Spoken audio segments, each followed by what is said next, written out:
आलिम फारिग हुए, कारी फारिग हुए, हाफिज़ फारिग हुए। अल्हम्दुलिल्लाह अल्लाह तबारक व तआला का एहसान, हुजूर साहिबुल बरकात का फैज़ान, असातिज़ा की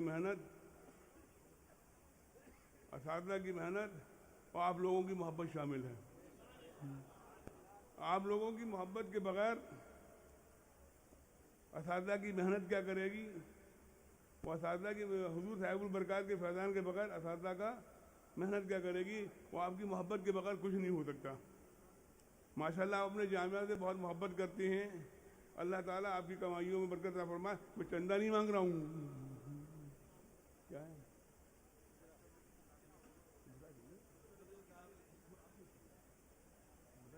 बताइए।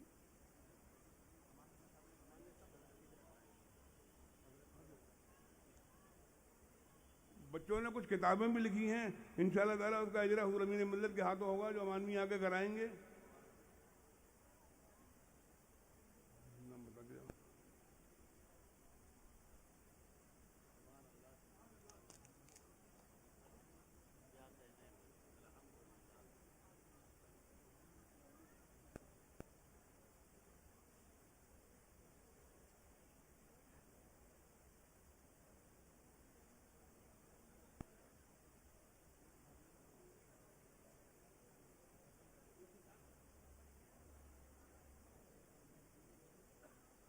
स्पीकर दीजिएगा तो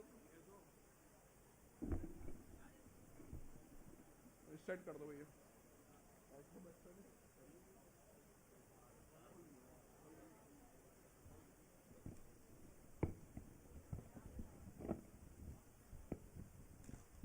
कौन सी किताब है ये? कितने सामने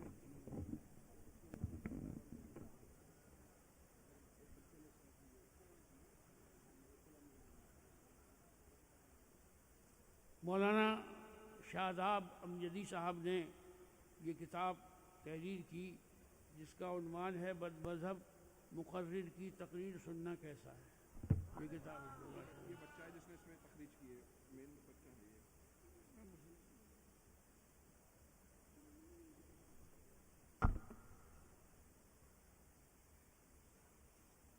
ये मुंतखब मौजज़ात मुस्तफ़ा सल्लल्लाहु अलैहि वसल्लम। ये किताब लिखी है मोहम्मद कमरुज़्ज़मा रिज़वी आसनी ने।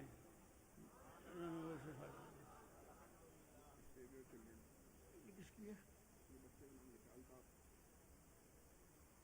ये किताब?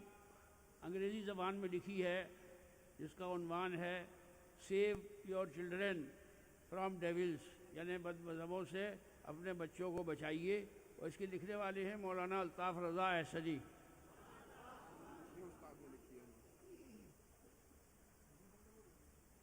ये ज़िक्र महबूब राहत क़ुलूब, इस किताब को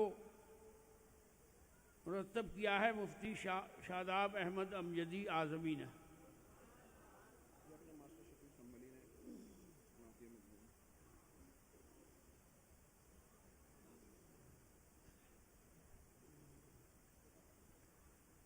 ये हमारे एक बरकाती भाई मास्टर शफीक साहब संबली ने ये बरकात रहमत के नाम से शेरी मजमूआ शाये किया है।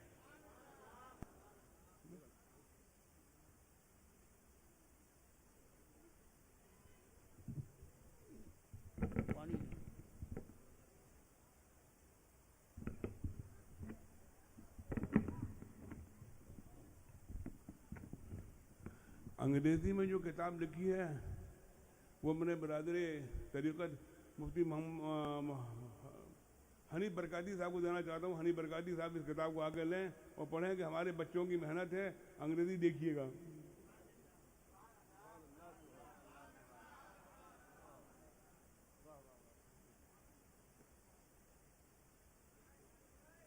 और ये चारों किताबें खानकाह बरकातिया के बहुत अच्छे खतीब बरकातियत हज़रत मौलाना मसूद अहमद साहब बरकाती की नज़र करता हूँ। अल्लाह ताला इनको सलामत रखे इंशाअल्लाह ताला। अब प्रोग्राम जो होगा वो आप बताएंगे। सिर्फ एक तकरीर है, उसके बाद हज़रत की दुआएं और सलाम है।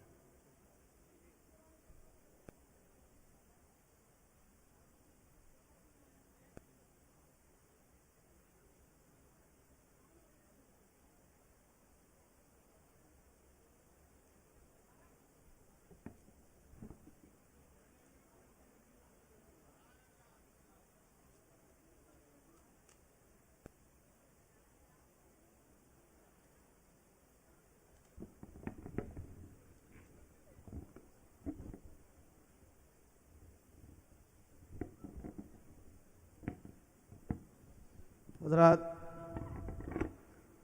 अब आइए, अभी बहुत ही बेहतरीन मंज़र आप हज़रात ने मुलाहज़ा फरमाया। हमारे बच्चों के सरों पर दस्तार सजाई जा रही थी, सरकारों के हाथों से, उलमाए किराम के हाथों से आप हज़रात उसको मुलाहज़ा फरमा रहे थे। अल्लाह तबारक ताला हमारे इस इदारे को नज़र बस से महफूज फरमाए और दिन दूनी रात चौगुनी तरक्की अता फरमाए। अब आइए, बेहतरीन माहौल में गुजारिश की जाए हज़रत मौलाना मोहम्मद सलमान अज़हरी साहब से कि वो तशरीफ़ लाएँ और अपनी तकरीर से हमारे क़ुलूब को मुनव्वर व मुजल्ला फरमाएँ। नारे तकबीर, नारे रिसालत, ख़ानदाने बरक़ात, बरक़ाती दूल्हा, जामिया अहसनुल बरक़ात, फैज़ान हुज़ूर अहसनुल उलमा, फैज़ान नूरी मियाँ। नारे तकबीर, नारे रिसालत।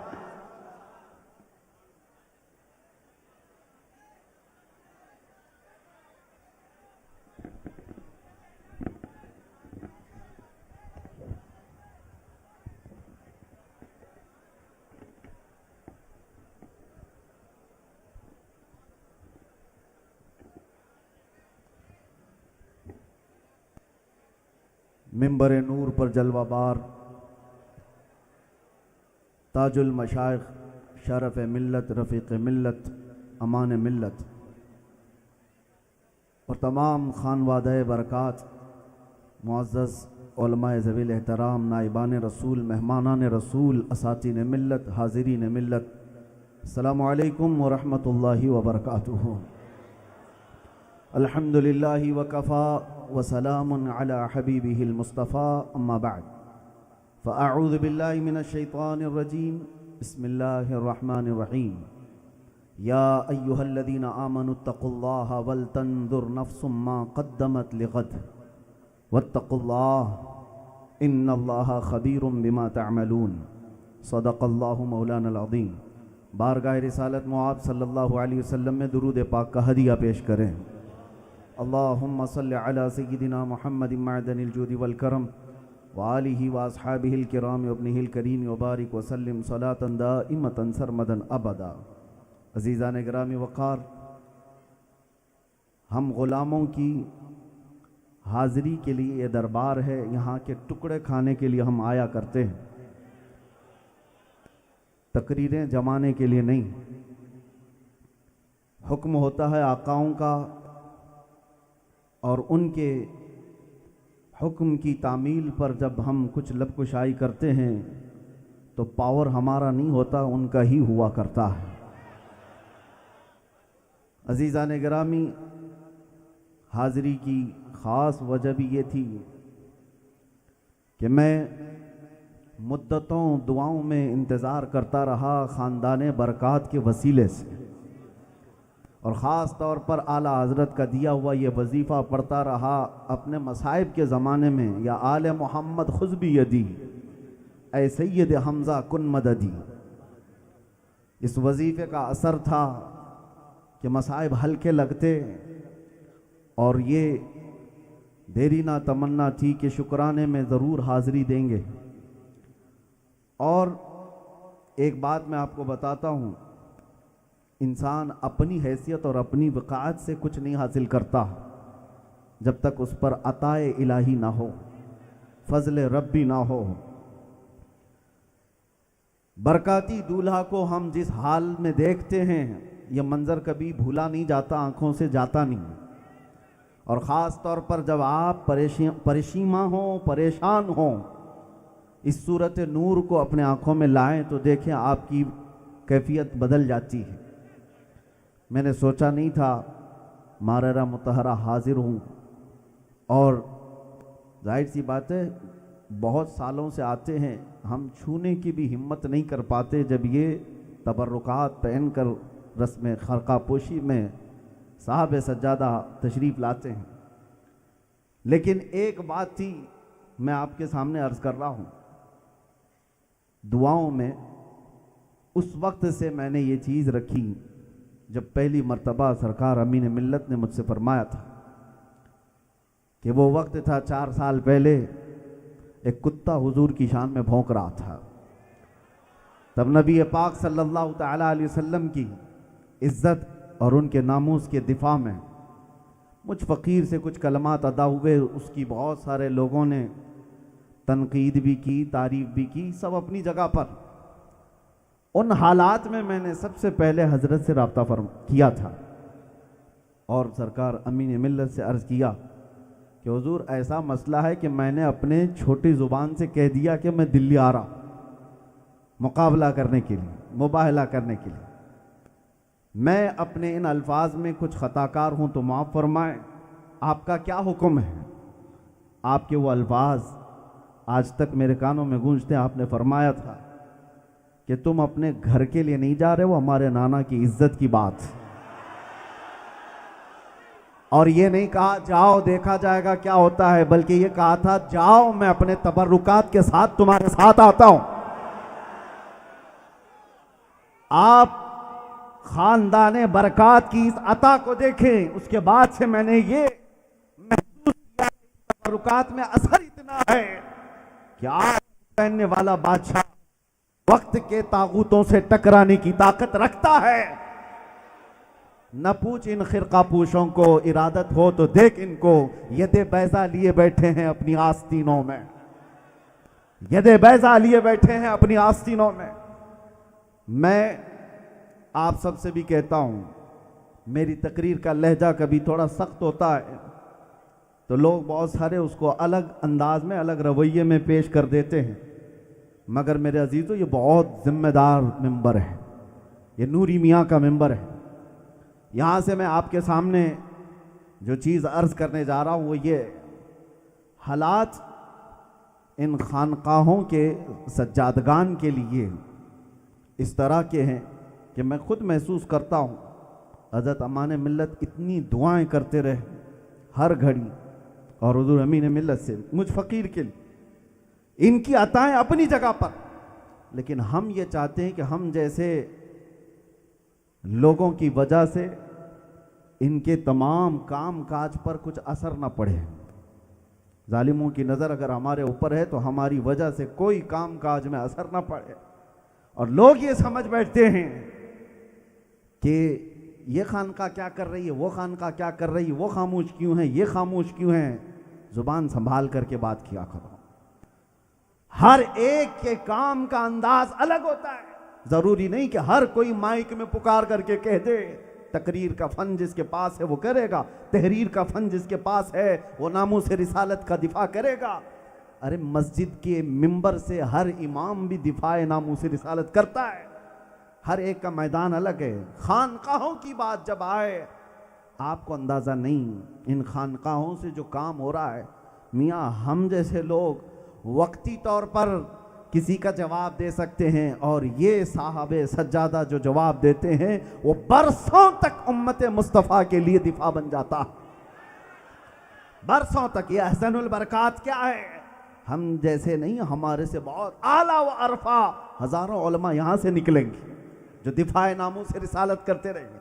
अलीगढ़ के अलबरकात में ये सारा चमन क्या है, दिफा करने का तरीका देर पा भी होता है, दानिशमंदी ये भी होती है। मैं ये इसका खुलासा आपके सामने इसलिए कर रहा हूँ कि लोग छोटी ज़ुबान बड़े बड़े उलमा मशाइख सादात के लिए खोलने लग जाते हैं। फलां क्या कर रहे हैं, हालात ऐसे हो गए हैं, वो ये कह रहा है, ये साहब क्यों नहीं कहते, वो पीर साहब क्यों नहीं बोलते।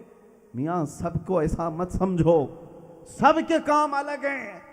अगर जंगों में खालिद बिन वलीद जाते थे तो ये मत पूछो कि उस्मान गनी उमर फारूक क्या कर रहे थे, सबका मनसब अलग है। सिद्दीक़ अकबर क्या कर रहे थे, खिलाफत के उमूर की जिम्मेदारियां उनकी अलग थी। अगर तुम सबको तलवार और तीर से ही नापते रह जाओगे तो अब्दुल्ला बिन मसूद का क्या कहोगे, उबई बिन काब के अहवाल पर क्या कहोगे। सबके अपने अपने मनासिब हैं और अपनी जिम्मेदारियां हैं। उम्मत सिर्फ और सिर्फ जुबान से कह लेने वाले से नहीं चलती, उम्मत के अहकाम मुख्तलिफ हैं। बहरहाल ये छोटी सी बातें थी, ये एजाज़ व इकराम के मुझे आज यहाँ खड़ा किया गया है। दो चंद बातें आपके सामने अर्ज करके जाता हूँ। मैंने आयत करीमा तुम्हारे सामने तिलावत की, इसलिए कह रहा हूँ कि आज 2026 का पहला दिन गुजरा है। ये पहला दिन है, नया साल तुम्हारी ज़िंदगी में दस्तक दिया है। बल्कि यूं समझो कि जिंदगी के अय्याम बहुत तेजी से खत्म होते जा रहे हैं, मौत के करीब हम आते जा रहे हैं। और रब ताला फरमाता है, ए ईमान वालों, अल्लाह से डरो और ये देखो कि क़यामत के लिए तुमने क्या भेजा है। और अल्लाह के नबी सल्लल्लाहु तआला अलैहि वसल्लम इरशाद फरमाते हैं, हदीस है हज़रत माक़िल बिन यसार रज़ियल्लाहु तआला अन्हु से, कि कोई दिन ऐसा नहीं जब तुम्हारी जिंदगी में आता है तो तुम्हें सुबह वो निदा करता है, बोलता है कि ऐ बनी आदम, मैं एक नई मखलूक हूं, नया दिन हूं तेरी जिंदगी में, कुछ करना हो तो कर जा, क़यामत के दिन तेरे अमाल की मैं गवाही दूंगा। और अगर तूने इसको जाया कर दिया, ऐसे ही वक्त इसको बर्बाद कर दिया, तो इसका भी कल क़यामत के दिन मैं इसकी भी गवाही दूंगा, हर दिन। और हुजूर फरमाते हैं, रात भी आती है तो यही कहती है। हमारे पास बहुत शॉर्ट टाइम है, बहुत मुख्तसर वक्त बचा है। ख़ास तौर पर तलबा के लिए भी मैं कहता हूँ, कुछ तो वो बच्चे हैं जो 6-6 साल हिफ्ज़ कुरान में बैठे रहे, फिर शादी की उम्र आ गई, सब छोड़ दिया। वक्त को महसूस करो। मेरे आका सल्लल्लाहु अलैहि वसल्लम फरमाते हैं, 2 नेमतें ऐसी हैं जिसमें अक्सर लोग खसारा उठाते हैं। 2 नेमतें ऐसी हैं। वो कौन सी 2 नेमतें? हुजूर फरमाते हैं, एक वक्त की नेमत और दूसरे सेहत की नेमत। जिसको अल्लाह ने सेहत अता की है, ये बहुत बड़ी नेमत है, नहीं समझता नौजवान। और वक्त जिसको मिला है आज। और दूसरी हदीस में अल्लाह के हबीब सल्लल्लाहु अलैहि वसल्लम इरशाद फरमाते हैं, इग़तनिम खम्सन क़ब्ल खम्सिन, 5 चीज़ों को 5 चीज़ों से पहले गनीमत जानो। वो कौन सी 5 चीज़ें हैं? मुख्तसर सुनो। हुजूर पाक सल्लल्लाहु अलैहि वसल्लम फरमाते, शबाबक क़ब्ल हरमिक, तुम्हारी जवानी को गनीमत जानो, तुम्हारा बुढ़ापा आने से पहले। पूछो बहुत सारे बूढ़ों को, उनके पास काश के अलावा कुछ नहीं है अभी, काश। वो बूढ़े सिर्फ सोचते रह जाते हैं। और एक हदीस में आपको बताऊं, हुजूर सल्लल्लाहु अलैहि वसल्लम फरमाते, क़यामत के बाद जन्नती जन्नत में चला जाए तो किसी भी चीज का गम और खौफ नहीं होता सिवाय एक के। बड़ी अलग बात लग रही होगी आपको। जन्नत में एक चीज का एहसास बंदे को रहेगा। हदीस में वो कौन सा? उस घड़ी का, वो वक्त का जो उसने जाया किया था और अल्लाह का जिक्र नहीं किया था। जन्नत में भी उसका उसे अफसोस रहेगा जो वक्त जाया किया है। नौजवानों को आज लग रहा है तुम्हारे हाथों में सोशल मीडिया आया तो 18 घंटे इस्तेमाल कर रहे हैं। और 5 चीजें कौन सी हैं? तुम्हारी जवानी को बुढ़ापा आने से पहले, गिना का क़ब्ल फ़क़रिक, तुम्हें अल्लाह ने तमंगरी दी है, दौलत दी है, तुम मोहताज होने से पहले इसको गनीमत जानो। भिखारी बन जाओगे, उसके बाद फिर दौलत की सिर्फ आस करते रह जाओगे। और तीसरी चीज मेरे आका सल्लल्लाहु अलैहि वसल्लम फरमाते हैं, सिहतक क़ब्ल सक़मिक, तुम्हारे बीमार होने से पहले अपनी सेहत को गनीमत जानो। मिलाद मुस्तफ़ा की मुनासिबत से मैं अक्सर कुछ नौजवानों को लेकर कैंसर हॉस्पिटल जाया करता। हर साल का हमारा मामूल था, इसलिए जाते हैं कि ऐसे ऐसे मरीजों को देखने को मिलता है, उसके बाद फिर अपनी सेहत का एहसास होता है। एक ऐसे 40 साल जवान को मैंने देखा, गर्दन में फोड़ी, तकिया पूरा उसका खून से भर जाता था, कैंसर का मरीज था, कई दिनों से पड़ा हुआ है। हम जैसे ही गए, कहा हजरत दुआ कर दीजिए, दुआ कर दी। सारे मरीज तो कहते थे, लेकिन उसने एक चीज जो कही आज भी वो दिल पे लगती है।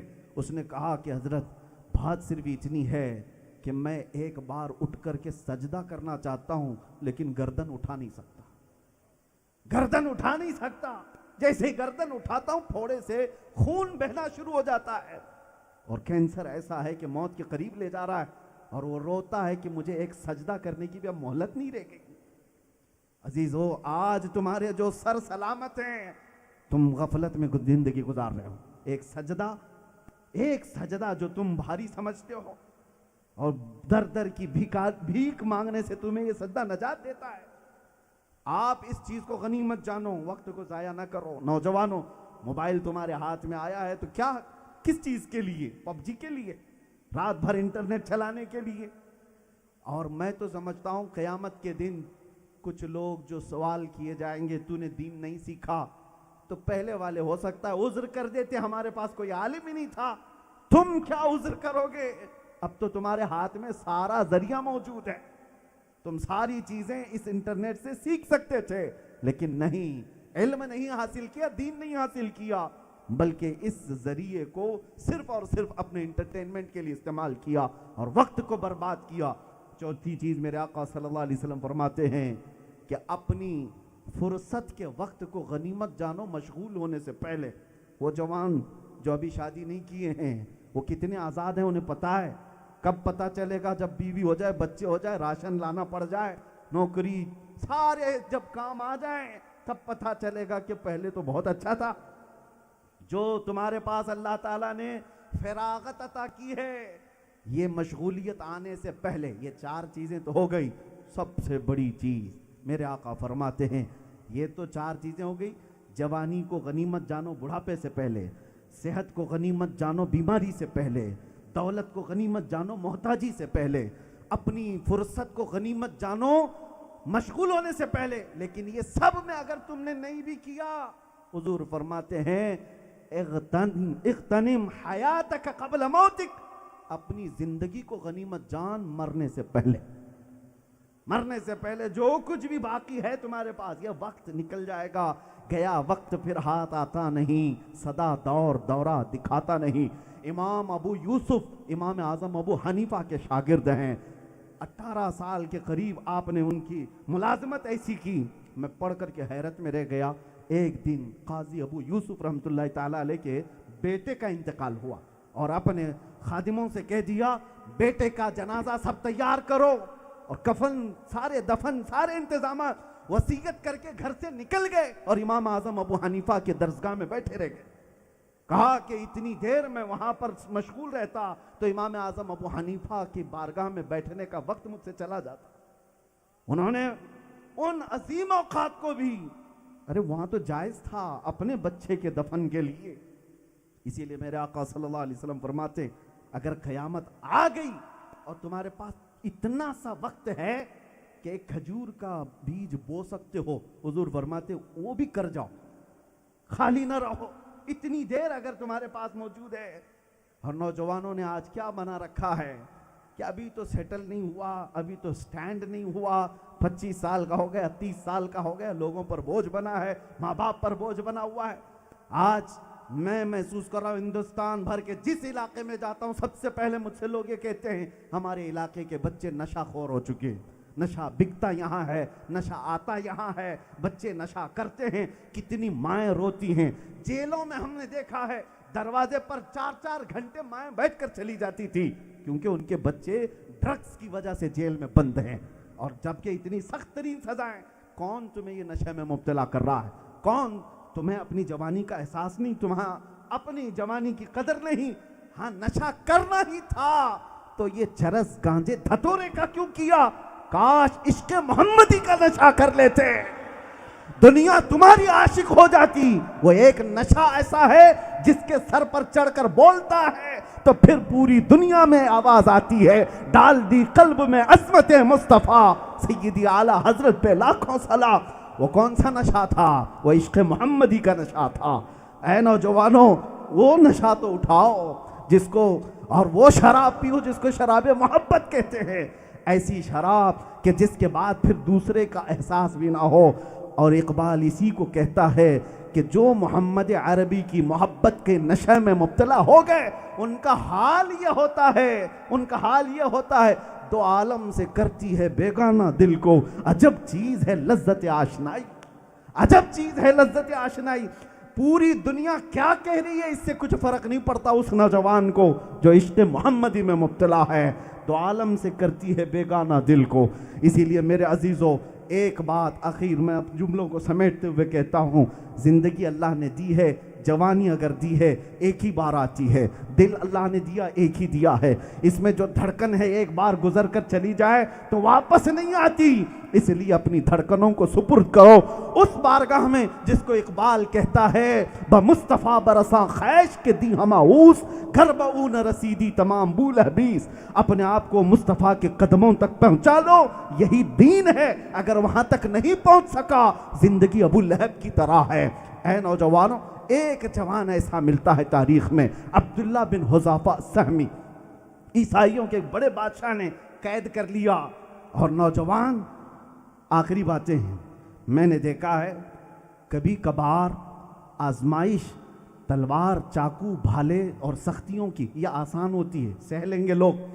अगर तुमसे कोई कहे दीन छोड़ दो, मारूंगा, चाकू मारूंगा, तलवार मारूंगा, हो सकता है तुम्हारे अंदर प्राउड फील हो, मैं अपने दीन पर मर जाऊंगा लेकिन हटूंगा नहीं। हो सकता है तुम्हारे अंदर ये एहसास आए, हमें भी होता है। सख्तियों से अगर कोई बदलना चाहे तो हम नहीं बदलेंगे, लेकिन मेरे अजीजों इससे डेंजर इम्तिहान है, कभी कोई दौलत और हुस्न देकर के खरीद ले, अच्छे अच्छे तकवे वालों का तकवा भस्म हो जाता है। ये बड़ा इम्तिहान होता है। इस इम्तिहान में बहुत सारे फेल हो जाते हैं। आज दुनिया सिर्फ तुम्हें तलवार, नेज़े, भाले की बदौलत दीन नहीं बदल रही, आज तुम्हें हुस्न और दौलत की बदौलत बहुत सारे लोग कब के निकल गए उनको पता भी नहीं चल रहा। अब्दुल्ला बिन हुज़ाफा को एक बादशाह ने कैद किया और उसके बाद उसकी तारीफ किया, कहा ऐसा एक नौजवान मुझे चाहिए, अगर ये मेरे अंदर आता है मेरे दीन में, आधी सल्तनत में दे दूंगा इसको, आधी सल्तनत। अब्दुल्ला बिन हुज़ाफा रसूलुल्लाह के जवान हैं, जो एक बार बिक जाता है उस बाजार में दोबारा कभी नहीं बिकता।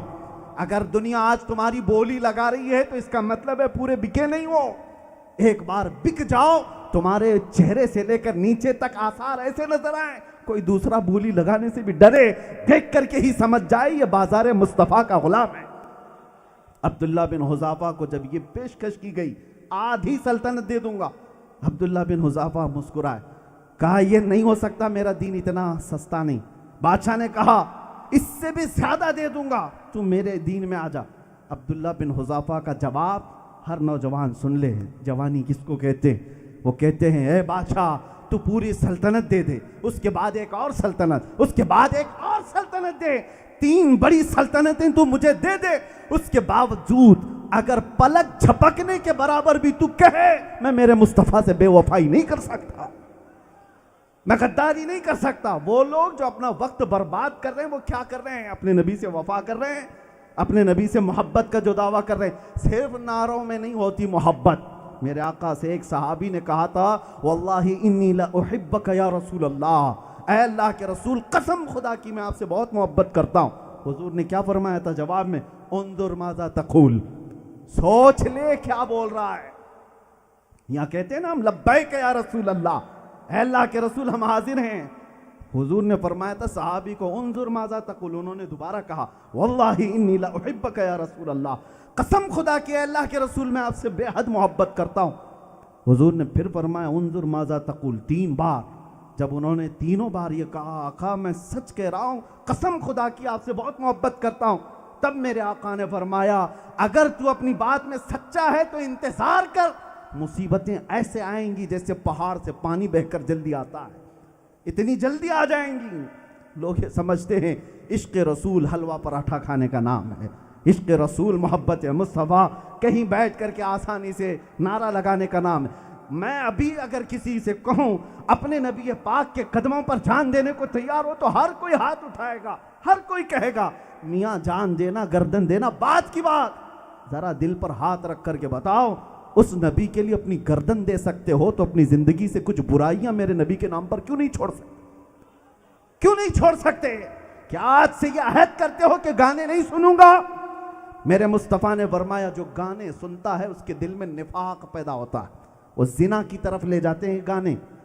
आज उर्से नूरी में ये अहद करके जाओ मेरे नबी से मैं वफा करता हूं और हुजूर से वफा करते हुए अहद करता हूं जो मेरे नबी को पसंद नहीं वो मैं नहीं करूंगा। यह अहद करते हो अपनी आंखों की हिफाजत, अपने कानों की हिफाजत। नशा करता है अगर कोई किसी भी किस्म का, तौबा करके उठे।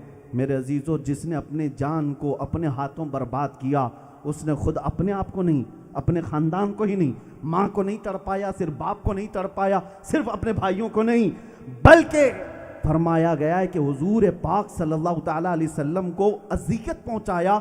जब कभी किसी उम्मती के तलवों में कांटा भी चुभे तो मेरे आका को उसके दर्द का एहसास होता है। तुम तो पूरे बर्बाद कर जाओगे और सोचते हो कि हुजूर को कुछ नहीं होगा। हर हफ्ते फरिश्ते हमारे आमाल की खबर हुजूर की बारगाह में पेश करते हैं। बहुत मैं दुख के साथ ये अर्ज कर रहा हूँ, जो हालात देख कर क्या है, मुसलमान को उस जगह पर नहीं होना चाहिए। अरे मियाँ मेरी बात अलग है, मैं किसी और जुर्म में गया लेकिन दूसरों को देखता हूँ, तुमको इस जुर्म में नहीं आना चाहिए था, इसलिए कि नबी पाक का नाम और उनकी निस्बत तुम्हारे साथ जुड़ी हुई है। इतना ख्याल रख लो मेरे अजीज़ों।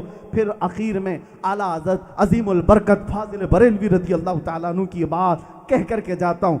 सारा डिप्रेशन, सारा टेंशन, सारी बुराइयां खत्म हो जाएंगी। एक अमल कर लो, वो अमल क्या है? उन्हें जाना, उन्हें माना, ना रखा गैर से काम। लिल्लाहिल हम्द, मैं दुनिया से मुसलमान गया। उठो कुव्वते इश्क से हर पस्त को बाला कर दो, दहर में नामे मोहम्मद से उजाला कर दो। कि मोहम्मद से वफा तूने तो हम तेरे हैं, ये जहां चीज है क्या, लाहो कलम तेरे हैं। और आला हजरत का आधा जुमला कहता हूं, पूरा जुमला हर सुन्नी करता है। हमारी जिंदगी का असल मकसद वो जो न थे तो और वो जो ना हो तो, ये सारे सुन्नियों को मालूम है। वो जो ना हो तो कुछ ना हो, जान है वो जहान की और जान है तो। वक्त की बात कह रहा था, आखिर में ये लम्हा नाशुक्री का ना हो जाए। वक्त आज किसका है? लोग कहते हैं ना, जहांगीर का वक्त था, अकबर का वक्त था, बाबर का था, वो था। अबुल हुसैन अहमद नूरी का वक्त आज भी है, शाह बरकात का वक्त आज भी है। जितने यहां पर आराम कर रहे हैं उनका वक्त है। कभी फारसी में शेर सुना, शाह अस्त हुसैन, बादशाह अस्त हुसैन। फारसी में अस्त कहते हैं और बूद कहते हैं था। शेर में नहीं कहा गया शाह बूद हुसैन, बादशाह था हुसैन, नहीं, बादशाह है हुसैन। हर वक्त उनका होता है जो रूहे वक्त को थाम लेता है। रूहे वक्त कौन है? मुस्तफ़ा करीम सल्लल्लाहु अलैहि वसल्लम की ज़ात है, जो उनको थाम लिया। हर साल उसका है, हर महीना उसका है, हर दिन उसका है। अरे 100 साल गुजर गए, आला हजरत अभी पुराने नहीं हुए, हमारे मजमे में जवान है। अभी इश्क मोहब्बत, इश्क मोहब्बत, बस इतना कह दो आला हजरत आ जाते हैं। क्यों? जो वक्त की रूह को पकड़ लेता है उसका वक्त कभी पुराना नहीं होता। इसलिए अपने वक्त को बर्बाद ना करो, रूह वक्त को पकड़ लो। हर आने वाला जमाना तुम्हारा है। 25 भी तुम्हारा, 2026 भी तुम्हारा, 2027 भी तुम्हारा। अल्लाह जब तक हयात दे तब तक तो है ही, कयामत आने तक, तुम्हारी कब्र में जाने के बाद भी वक्त तुम्हारा ही, वक्त तुम्हारा ही है। इसलिए कि रूह वक्त को जो थाम लिया उसका वक्त कभी खत्म नहीं होता। आखिर में अर्ज है मौला की बारगाह में, ए रब्बल आलमीन, ए कायनात के परवरदिगार, जितने उर्से नूरी में आए हैं, मौला नूरी मियाँ को जिस तरह तूने हर जमाने का बादशाह रखा है, हमें हर जमाने का गुलाम बना करके रख। लब्बैक या रसूल अल्लाह।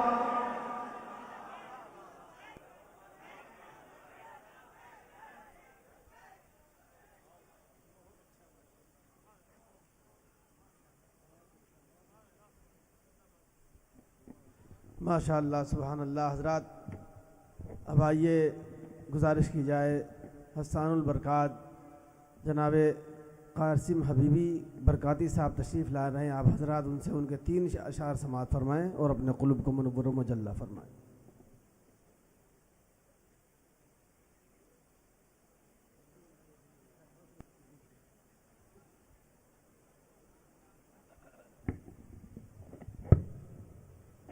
दुरूद पाक पढ़ें। अल्लाहुम्मा सल्ली अला सय्यिदिना व मौलाना मुहम्मद मादिन जूदी वल करम व आलिहि व बारिक व सल्लिम सल्लु अलैहि सलातु व सलामन अलैका या रसूल अल्लाह सल्लल्लाहु अलैहि वसल्लम।